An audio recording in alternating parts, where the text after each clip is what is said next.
மரியாதை நிமித்தமா சந்திக்கிறீங்கன்னா அரசியல் பேசணும், அரசியலே பேசல. எங்க மூத்த தலைவர்லாம் பின்னாடி அண்ணன் விஜயன் இருக்காரு, எங்க பொருளாளர் ரூபி மனோகரன் இருக்காரு, நாங்க எல்லாம் தான் சந்திச்சோம். அன்புமணி வந்து தொடர்ந்து திமுக வந்து குற்றச்சாட்டி வராரு. அவர் பாஜக எதனா சமாதானம் பண்றதுக்காக அப்படி சொல்லுவாரு கண்டி, அவர் உள் மனசு அப்படி சொல்லாது. என்ன தேவை இருக்கு சொல்லுங்க பாப்போம். திராவிட முன்னேற்ற கழகம் வந்து பிரச்சனை பண்றதுக்கு பாமக என்ன தேவை இருக்கு சொல்லுங்க. அவங்க இன்டாக்டா இருக்காங்க, நல்ல வளர்ச்சி பாதையில போயிட்டு இருக்கு. தமிழ்நாட்டை பெரிய மாநிலமா கொண்டு வராங்க, எல்லா துறையும் வெற்றிகரமா நடந்துட்டு இருக்கு. இன்னைக்கு சமூக ஸ்கீம்ஸ், சோசியல் ஸ்கீம்ஸ், சமூக பாதுகாப்பு நலத்திட்டங்கள்லாம் இந்தியாவிலேயே நடக்காத அளவுக்கு நடத்திட்டு இருக்காங்க. எதுக்காக பாமகக்குள்ள குழப்பம் ஏற்படுத்தணும்? அப்படி வாய்ப்பே கிடையாது. அதை யாருமே செய்ய மாட்டாங்க. குறிப்பா மாண்பு முதலமைச்சர் தளபதி இது மாதிரியான அரசியல்லாம் அவருக்கு தெரியாது.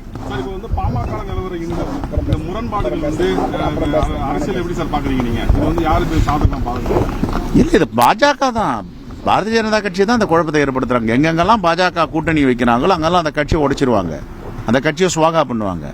இப்ப அடுத்தது அதிமுக சுவாகா பண்ண போறாங்க.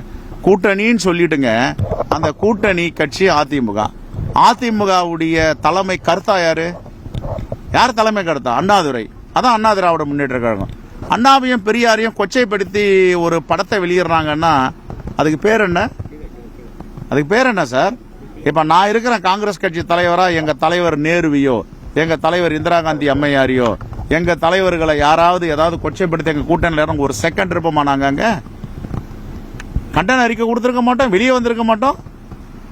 எங்க தலைவர்களை, எங்க மூதாதையர்களை பலி கொடுத்துட்டு இன்னும் அரசியல் பண்ண வேண்டியது இருக்கு. இப்ப அண்ணாதுரையை பலி கொடுத்துட்டாங்களே இவங்க.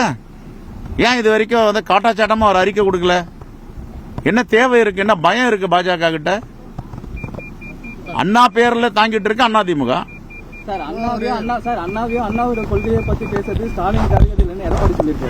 இப்ப அண்ணாதுரையை பத்தி நான் கேக்குறேன். அண்ணாதுரையை பத்தி, பேரறிஞர் அண்ணாதுரையை பத்தி இப்படி கொச்சைப்படுத்தி ஒரு கார்ட்டூன் படம் வெளியிடுறாங்க, திரைப்படம் வெளியிடுறாங்களே, இவங்க ஏன் கண்டிக்கல?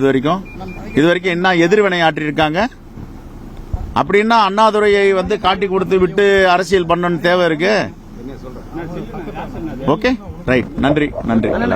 திமுக கூட்டணி இருக்கீங்க, மேயர்லாம் வந்து துணை மேயர் காங்கிரஸ் தாங்க பல பேர் இருக்காங்க, அவங்களுக்கு உரிய மரியாதை வழங்கல, அவங்களுக்கான நிதி ஒதுக்கீடு சரியா சைலண்ட் ஒரு குற்றச்சாட்டு இருக்கு.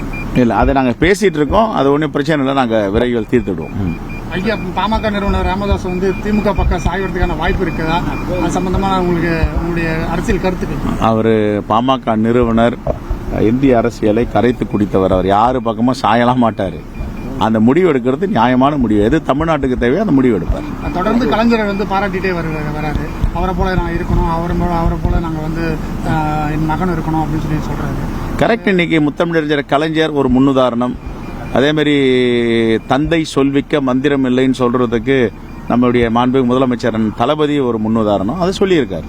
சார், பாமக திமுக கூட்டணி வரதுக்கு வாய்ப்பு இருக்கா? எப்ப நான் கூட்டணி பத்தியே பேச வரல. நீங்க கூட்டணினா நான் நலம் விசாரிக்க தானே வந்திருக்கேன். அவர் மேல அக்கறை உள்ளவன். இந்த டைம்ல வந்து நீங்க நலம் விசாரிக்கிறதுன்றது ஒரு அரசியல் போக்கு கரெக்டா இருக்கு. இதுதான் நம்முடைய பார்வை சரியில்லை. இப்ப நாளைக்கு இங்க இருக்கிற கேமராமேன், இங்க இருக்கிற எங்களுடைய அருமை தோழர்கள், ஜேர்னலிஸ்ட், உங்களுக்கு எதனா ஒன்னா கூட நான் வந்து நல்லா விசாரிப்பேன். திமுக கூட்டணிக்கு பாமக வந்தா காங்கிரஸ் ஏத்துக்குமா சார்?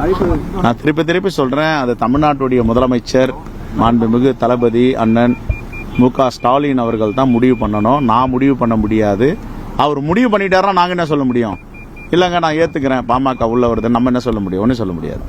அதனால இது வந்து தமிழ்நாட்டை நலனை பாதுகாக்கின்ற கூட்டணி, தமிழ்நாட்டு மக்களை நல்வழிப்படுத்துகின்ற கூட்டணி, தமிழ்நாட்டு மக்களை முன்னேற்றத்திற்கான கூட்டணி தான் இந்தியா கூட்டணி. அதிக தொகுதிகள் திமுக கூட்டணியில் இருக்கக்கூடிய பெரும்பாலான கட்சிகள் வந்து அதிக தொகுதிகள் கேட்குது. அதனால பாமக உள்ள வரதுக்கான வாய்ப்பு இருக்குமா? விடுதலை சிறுத்தைகள், காங்கிரஸ், கம்யூனிஸ்ட் எல்லாமே வந்து அதிக தொகுதிகள் வந்து கேட்கற மாதிரி இருக்கு.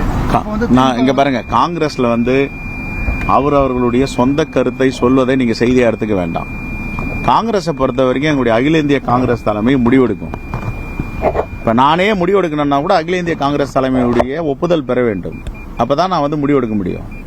அதனால இவங்க பேசுறாங்க, அவங்க பேசுறாங்க, அதிகமா தொகுதி கேட்டாங்கன்னா காங்கிரஸ் பேர் இயக்கத்தில் அப்படி சொல்றதெல்லாம் வந்து அரசியல் ஆதாரபூர்வமான செய்தி கிடையாது, ஆதாரபூர்வமான அறிவிப்பும் கிடையாது. எங்க அகில இந்திய காங்கிரஸ் தலைமை என்ன முடிவு பண்ணுதோ அதுதான் எங்களுடைய முடிவு. அவரவர்களுக்கு ஆசை இருக்கு சொல்லலாம். ஆனால் அது வந்து ஆக்கப்பூர்வமானதாக இருக்காது, அதிகாரப்பூர்வமானதாக இருக்காது. நன்றி, தேங்க்யூ. அவர் அன்புமணி அப்படி சொல்றாருன்னா அது புரிதல் இல்லாம சொல்றாரு. இப்ப நாங்க வரேன்னா மரியாதை நிமித்தமா சந்திக்கிறோம். அரசியல் பிளே ஸ்டோர் மற்றும் ஆப் ஸ்டோரில் இருந்து பாலிமர் செயலியை QR கோடு மூலம் பதிவிறக்கம் செய்யுங்கள். செய்திகளை உடனுக்குடன் பெறுங்கள்.